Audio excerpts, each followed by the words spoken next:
Сәлеметсіздер ме оқушылар? Бүгін сіздермен математика пәнінен графиктер тақырыбымен танысамыз. Тапсырмаларға мұқият қарайық. Бірінші есеп.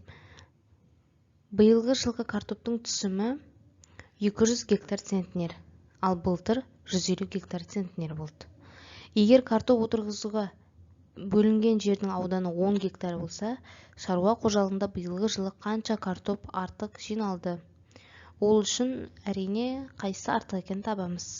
Биыл былтырғыға қарағанда 50 центнер артық егілді.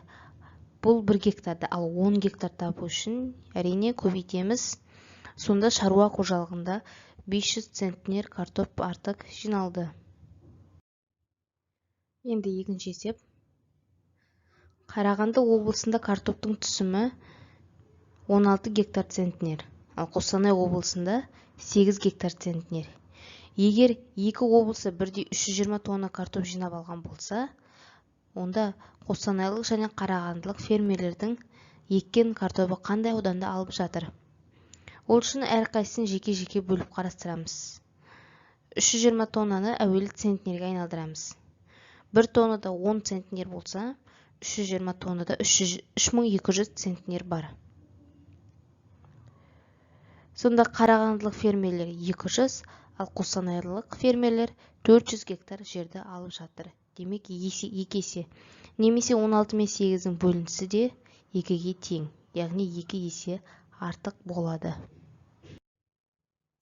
Келесі біздің жаңа сабағымыз, анықтамаға қараймыз.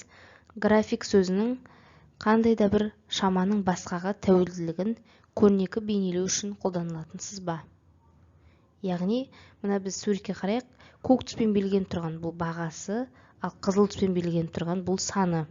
Демек, біріншісінде біреуінің саны 150-ге тең деп тұр. Ал екіншісінде екеуінің саны 200 бен 250-дің арасы, яғни 225-ге тең. Ал үшіншісінің бағасы 350-ге тең. Төртіншісінікі 200-ге, ал бесіншісінікі 400-ге тең. Яғни екеуі бір-біріне тәуелді.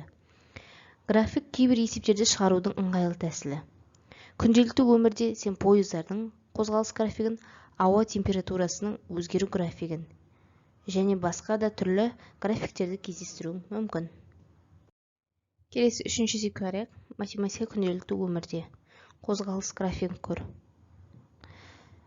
Фермер өзінің егістігін велосипедпен аралады.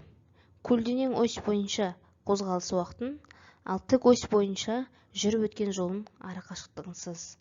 Оның 1 сағат ішінде, 2, 3, 4 сағат ішінде жүрген жолын нүктемен белгіле. Содан кейін алынған барлық нүктелерді бір-біріне қос. Шыққан сәуле қозғалыс графигі болады. Графикке мұқият қараймыз. 1 сағатта 20 км, 2 сағатта 40, 3 сағатта 60, 4 сағатта 80 км жол жүрген. Келесі бысына қараймыз. Үшінші есептің бысы. Басқа графикке қара. Фермер таңғы сағат 8-ден 10 жарымға дейін нысандарды аралады.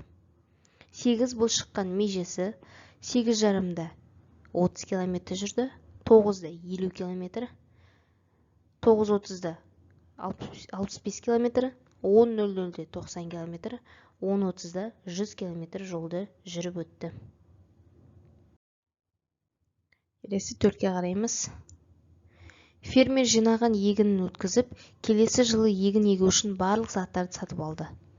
Қалған ақшаға киімдерді сатып алмақшы болды. Маусымдық жеңілдіктер кезінде барлық тауарлар өзінің бастапқы бағасының 3-тен 1 бөлігіне арзан болды. Тауардың жаңа бағасы анықта. Демек, балалар, маусым өткен кезде, орысша айтқанда сезон өтеді. Сезон аяқталғанда киімдерді сатып алу әлде қайда арзан болады. Мысалы, жаздық киімдерді күзде сатып алсаң, бірнеше есе кем бағаға аласың. Бұл есепте сол сияқты. Міне, мына кестесіне қарайық. Етіктің бастапқы бағасы 23.832 теңге. Оның 3-тен 1 бөлігі, яғни 3-ке бөліп 1-ге көбейтеміз. 7.944 теңге.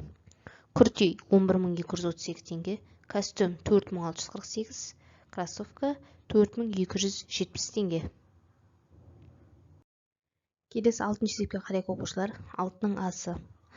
Балабақша үшін 230 теңгеден 30 килограмм қант және 1800 теңгеден бірнеше килограмм сармай сатып алынды. Барлық сатып алынған затқа 33.900 теңге төленді. Неше килограмм сармай сатып алынды? Барлығы белгілі 33.900 теңге. Қантты анықтаймыз. Қантты табу үшін 230-ды 30-ға көбейтеміз. 6900 шығады. 33.900-дан 6900 азайтсақ 27.000 теңге қалады. Сол 27.000 теңгені, яғни неше килограмм сармай сатып алған табу үшін 27.000-ды 1800-ге бөлеміз. Енді осы есептің әсі. Қоймаға барлығы 650 килограмм сәбіз әкелінді. Осы сәбіздің бір бөлігі әр қайсысы 7 килограммнан 21 торқалтаға. Ал енді бір бөлігі әр қайсысы 8 килограммнан 16 торқалтаға салынды. Торқалтаға салынбаған неше килограмм сәбіз қалды? Яғни мына белгілерді есептеп шығарып аламыз, сосын барлығынан азайтамыз. Сонда торқалтаға салынбаған 375 килограмм сәбіз қалды. Келесі соңғы есепке қарайық. 8-ші есеп. Бір фермерлік шаруашылықта сәбіздің түсімі 28 гектар тоннаны, ал екіншісінде 35 гектар тоннаны құрайды. Егер әрбір шаруашылықта сәбіз 15 гектар жер егілген болса, онда әр шаруашылық қанша түсім жинаған? Бізге мұнда айтып отқаны әр қайсысы 1-1 гектардан айтып отыр. Ал 15 гектар табу үшін әлбетте оларды көбейтіп шығамыз. Сабақ аяқталды, оқушылар.